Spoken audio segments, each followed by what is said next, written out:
The White House's aggressive effort to discredit a Florida congresswoman who criticized President Trump over a military condolence call ran into a new set of problems Friday when a video emerged showing that the chief of staff had made false claims about her.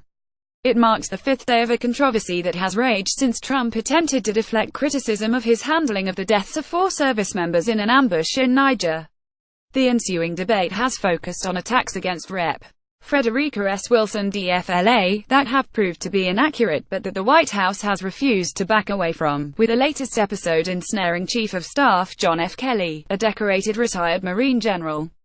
The escalating political mudfight has overshadowed the grief of Myshia Johnson and the heroism of her dead husband, Sergeant La David Johnson, who gave his life for his country. Trump aides Friday stood by Kelly's contention that Wilson had boasted about her role in winning funding for a federal building, even after video of her remarks emerged and showed that he was wrong. In a rare appearance before reporters a day earlier to defend Trump's calls to grieving military families, Kelly suggested that Wilson was like empty barrels making the most noise while recalling her appearance at a 2015 event that he attended to christen a new FBI complex in Miami. Wilson has come under heavy criticism from Trump and his supporters for publicly accusing the president of being insensitive in a phone call to Johnson 2 weeks ago, after her husband died in the line of duty. White House Chief of Staff John F. Kelly accused Rep. Frederica S. Wilson DFLA of grandstanding at a 2015 event to honor fallen FBI agents. Video from the event shows that his claims were inaccurate. Jab in bots for The Washington Post, but video of Wilson's 9-minute speech at the 2015 event, posted by the Sun-Sentinel of Fort Lauderdale, shows that she spoke solely about her efforts to get the building named after 2 fallen FBI agents, praised the agents for their service and thanked colleagues in Congress from both parties. Instead of backing down, White House Press Secretary Sarah Huckabee Sanders piled on Friday and said Kelly was justified in accusing the lawmaker of grandstanding, despite erring on the facts. As we say in the South, all hat, no cattle, Sanders said of Wilson, an African-American who is known for wearing brightly colored cowboy hats.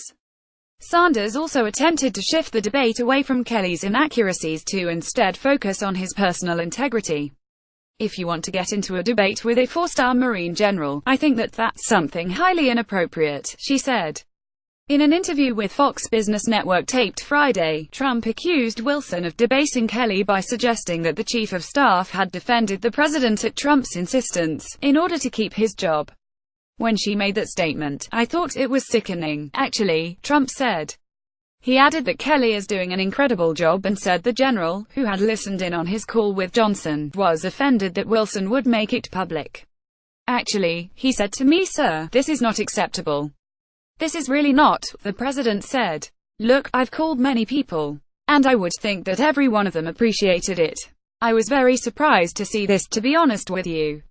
Critics said the episode reflects Trump's continued efforts to avoid scrutiny of his conduct in office by casting blame elsewhere. The president waited 12 days to comment on the soldiers' deaths before being asked about his silence at a Rose Garden news conference Monday.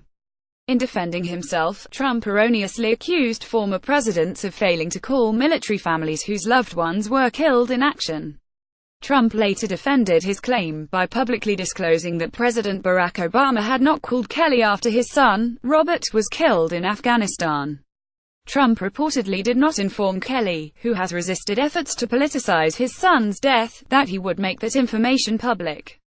Kelly and his wife attended a 2011 event at the White House in honor of Gold Star families and were seated at First Lady Michelle Obama's table. It made me sad, you know what I mean, said Amy Siskind, a former Wall Street executive who runs a women's empowerment group and compiles a running public list of the erosion of democratic norms in the Trump era. Kelly is a good man, Siskind said. He takes a job as chief of staff to prevent World War III, but then he lets Trump use his son, unbeknown to him, to make a political point about Obama. And then he went out and defended him. Siskind added that Kelly, brought into the White House to help rein in his boss' worst impulses, had compromised himself in trying to stick up for Trump. Kelly created a big asterisk next to his name, she said. But how many in the Trump regime have done that? Wilson, a longtime family friend who helped mentor La David Johnson in a local program, said she listened to Trump's conversation via speakerphone while in a car with Johnson's widow and mother. The Congresswoman told reporters late Tuesday that Trump had told Myshia Johnson her husband must have known what he signed up for. She later said that Trump did not refer to LaDavid Johnson by name and that the conversation left the widow crying and shaken. Trump lashed out on Twitter the next morning, calling Wilson's account totally fabricated and stating that he had proof. Trump's subsequent revelation that Obama had not called Kelly after his son's death led to Kelly's appearance in the briefing room Thursday. In the Fox interview, Trump insisted that he did speak LaDavid Johnson's name in his conversation with his widow. At the White House, Sanders accused reporters of fanning the flames of a sensational story. "It should have ended yesterday after General Kelly's comments," she said. "But it didn't. It's still the bulk of the coverage on most every TV you turn on and most every newspaper that you open up today." She did not mention that Trump had tweeted again about the issue late Thursday, nearly 8 hours after Kelly's briefing room appearance. "The fake news is going crazy with wacky Congresswoman Wilson D., who was secretly on a very personal call, and gave a total lie on content," Trump wrote. In his defense of Trump on Thursday, Kelly accused Wilson of selfish behavior. And he asserted that Wilson, at the 2015 FBI building dedication in Miami, had talked about how she was instrumental in getting the funding for the building, and how she took care of her constituents because she got the money, and she just called up President Obama, and on that phone call, he gave the money, the $20 million. Wilson denied making such remarks. The Sun-Sentinel video shows that she recounted how she went into attack mode to ensure that Congress and Obama expedited a bill to name the building after the two fallen FBI agents in about 4 weeks.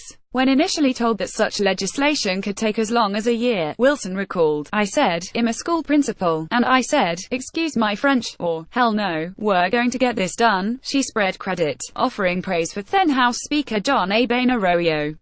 She also praised the two agents, Benjamin Grogan and Jerry Dove, who were killed in a shootout with bank robbers in 1986 in Miami.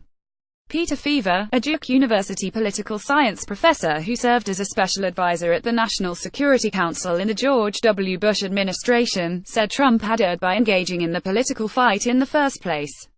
"Every politically savvy person would have said, you can't criticize Gold Star families and have anything good come out, so just don't bother," Feaver said. "If they criticize you, just take it.